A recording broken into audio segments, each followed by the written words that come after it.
नः सरस्वती वाजेभिर्वाजिनीवती यज्ञं वस्तु धिया वसु।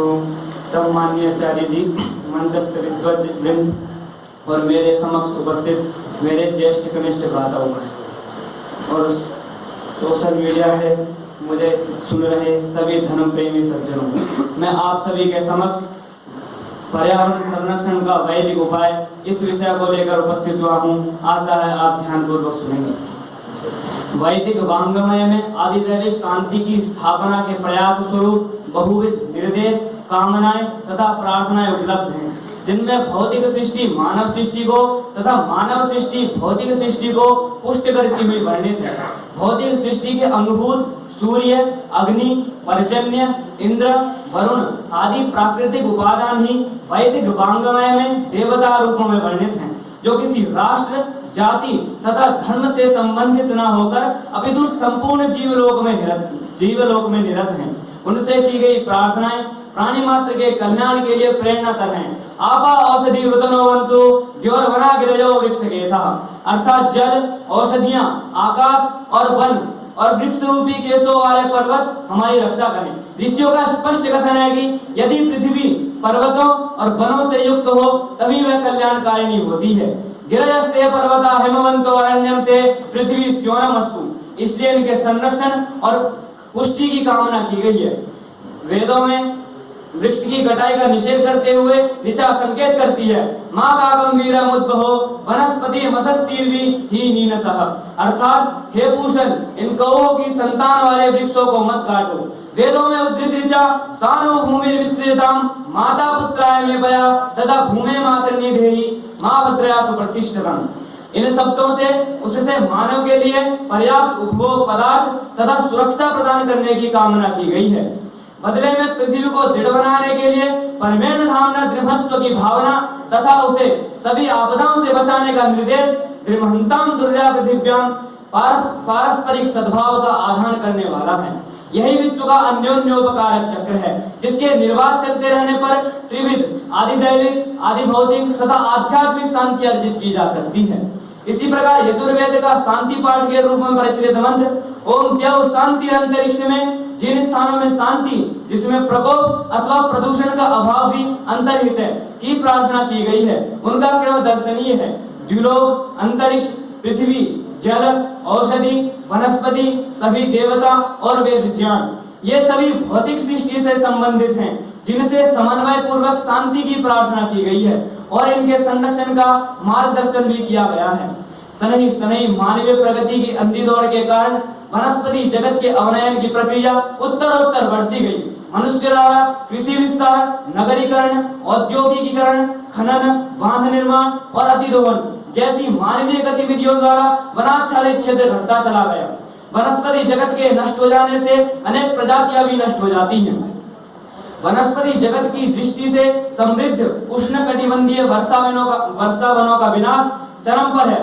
इन वनों का कम से कम 2 लाख वर्ग किलोमीटर क्षेत्र प्रतिवर्ष नष्ट हो रहा है, जिसके फलस्वरूप उन दुर्लभ प्रजातियों में से लगभग 50% सदा के लिए समाप्त हो गई हैं। आचार्य चाणक्य के कथनानुसार पर्यावरण की स्वच्छता राज्य की स्थिरता पर निर्भर करती है। वनस्पति जगत के अवनयन का दुष्प्रभाव जल, थल व वायुमंडल पर पड़ता है। वनस्पति जगत के अवनयन व वन विनाश के कारण आज अनेक पर्यावरणीय तथा पारिस्थितिकीय समस्याएं उत्पन्न हो गई हैं। मृदा अपरदन, कार्बन डाइऑक्साइड की अधिकता, बाढ़, सूखा, अतिवृष्टि, भूस्खलन, जैव विविधता का क्षय, जलवायु परिवर्तन और आज विश्व के सामने सबसे बड़ी समस्या भूमंडलीय ताप वृद्धि, ग्लोबल वार्मिंग इत्यादि, इन सब का प्रमुख कारण भूमंडलीय जलवायु परिवर्तन से है। भूमंडलीय जलवायु परिवर्तन के कारण पर्यावरण के विभिन्न क्षेत्रों में दुष्प्रभाव के रूप में बाढ़, भूस्खलन, चक्रवाती तूफान इत्यादि दृष्टिगोचर हो रहे हैं। इन सब का निदान अथर्ववेद की ऋचा में मिलता है। यस्यां वृक्षा वानस्पत्या ध्रुवस्तिष्ठन्ति विश्ववा पृथ्वीं विश्वधायसं हृदामच्छा वदामसि, अर्थात प्रचुर मात्रा में वृक्ष व वनस्पतियां ही पर्यावरण का संरक्षण कर सकते हैं। वनस्पति जगत जैव विविधता, पर्यावरण संरक्षण, पारिस्थितिकी संतुलन और जैव जीवन के लिए अनिवार्य है। वनस्पति जगत के अवनयन का प्रमुख कारण मनुष्य की उपभोग वाली प्रवृत्ति है, जिसे उसे संयमित करना होगा। यदि मनुष्य जितना उसने प्रकृति से ग्रहण किया है उतना उसे लौटाना होगा। यदि मनुष्य ने अपनी उपभोग वाली प्रवृत्ति को संयमित नहीं किया तो वह दिन दूर नहीं जब मानव जाति का अस्तित्व भी संकटग्रस्त हो जाएगा। वनस्पति जगत को अवनयन से बचाने के लिए वर्तमान में यूएनओ तथा विभिन्न देशों की सरकारों द्वारा विभिन्न कार्यक्रम चलाए जा रहे हैं, परंतु ये सभी प्रयास अपर्याप्त हैं। पर्यावरण संरक्षण की इस विपद वेला में वैदिक चिंतन और प्रस्तावनाएं प्रासंगिक एवं महत्वपूर्ण हैं। वेद का मत है तस्मात् एतद् ब्रह्म नाम रूपमन्नं च जायते, अर्थात उसी परमात्मा से यह ब्रह्मांड नाम रूप और अन्न उत्पन्न हुआ है। इस प्रकार वनस्पति जगत भी परमात्मा से ही उत्पन्न हुआ है। अतश्च सर्व औषधयो रसश्च, वनस्पति जगत और मानव दोनों में ही परमात्मा व्याप्त है।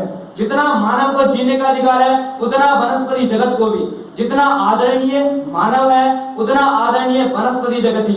ऐसी उदात्त भावना को समझने वाला प्राणी सदा वनस्पति जगत से प्रेम करते हुए पर्यावरण संरक्षण की भावना में बंधुत्व की भावना से ओतप्रोत रहता है। वनस्पति जगत के महदुपकारों को दृष्टिगत कर ऋषियों ने उनमें देवत्व की प्रतिष्ठा की है। वेदों में वनस्पतियों को देवता के रूप में संबोधित करते हुए लिखा है अथो एनम वनस्पते जीवानाम लोकम उन्नय, तथा यजुर्वेद में वनस्पतियों को देवतुल्य मानते हुए होता हुआ उपदेश दिया गया है देवो वनस्पति जो शताम हवे होता यज, अर्थात तू यज्ञ कर जिससे वनस्पतियां हवि को ग्रहण कर सकें। ऋषियों ने पर्यावरण शोधन व वनस्पति जगत के विकास के लिए यज्ञों पर बल दिया। यज्ञों में प्रयुक्त होने वाली सामग्री में विभिन्न औषधियों और वनस्पतियों का मिश्रण होता है, जिससे पर्यावरण की शुद्धि और रोगों का नाश होता है। अतिवृष्टि के कारण वनस्पति जगत का अत्यधिक ह्रास होता है, इसलिए यजुर्वेद में कहा गया है कृषिश्च में वृष्टिश्च में यज्ञेन कल्पन्ताम, तथा कृषि और वृष्टि दोनों ही यज्ञ द्वारा होती हैं। दीर्घ नामक यज्ञ जहाँ होते हैं वहाँ बड़े बड़े वन होते हैं। अनेक औषधियों और वनस्पतियों में देवताओं का निवास स्थान माना गया है। उपनिषदों ने अश्वत्थ को अर्थात पीपल को देव सदना देवों का घर माना है। औषधि और वनस्पतियों में देवताओं के निवास की मान्यता के कारण वैदिक समाज ने इनका संरक्षण किया। वनस्पति जगत में पर्यावरण को संरक्षित व संवर्धित करने वाले गुणों को उनका देवत्व मानते हुए भी आज उनके संरक्षण की महती आवश्यकता है। आज विश्व पर्यावरण दिवस मनाते हुए हमें संकल्पित होना चाहिए कि वेदों में बताए पर्यावरण संरक्षण के मार्ग को अपने जीवन में अपनाते हुए हम पर्यावरण मित्र बन जाएं और माता भूमि पुत्र एवं दिव्या की भावना से भूमि माता के संरक्षण हेतु एक आदर्श पुत्र का दायित्व वहन करने में किंचित मात्र भी संकोच न करें। इत्योम सम।